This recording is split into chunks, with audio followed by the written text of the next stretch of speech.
সর্বশেষ জনশুমারি অনুযায়ী রাজশাহী বিভাগে 0 থেকে 14 বছর বয়সী শিশুর সংখ্যা ৪৫ লাখের বেশি। বিশাল এই জনগোষ্ঠীর চিকিৎসা সেবা নিশ্চিতে নির্মাণ করা হয় পূর্ণাঙ্গ শিশু হাসপাতাল। ৩৬ কোটি টাকা ব্যয়ে নগরীর বন্ধগেট এলাকায় হাসপাতালটির ভবন নির্মাণ কাজ শেষ হয় ২০২৩ সালে। তবে এখনো চালু হয়নি হাসপাতালটি। এই হাসপাতালে চালুকরণের জন্য এবং আনুষঙ্গিক অন্যান্য যে বিষয়গুলো, সবগুলো বিষয়কে আমরা মন্ত্রণালয়ের নজরে নিয়ে এসেছি। মন্ত্রণালয়ের দিক নির্দেশ অনুযায়ী এই হাসপাতাল চালুকরণের প্রয়োজনীয় পদক্ষেপ গ্রহণ করব।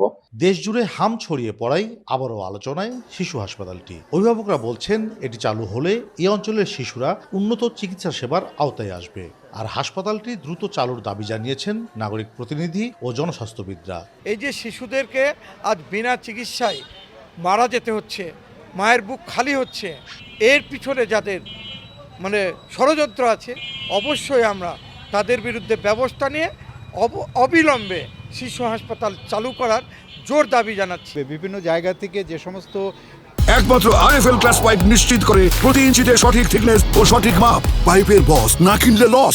রোগীগুলো, বাচ্চাগুলো যাদের একটা বিশেষ ধরনের রোগ বা জীবাণু নিয়ে তারা থাকবে, ওইখানে না যে সরাসরি যদি শিশু হসপিটালে আসে, তাহলে এটা এই অঞ্চলের জন্য একটা ভালো উদ্যোগ।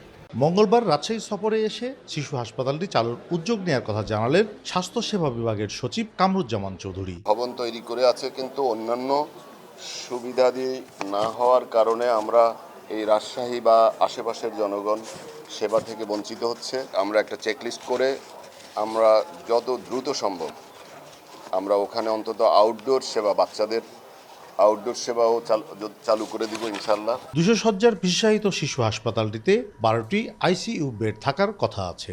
অবকাঠামো নির্মাণ করলেও দক্ষ জনবল নিয়োগ না করলে এমন প্রকল্প কাজে আসবে না। এখন দেখার অপেক্ষা কবে খুলছে এই শিশু হাসপাতালের দরজা।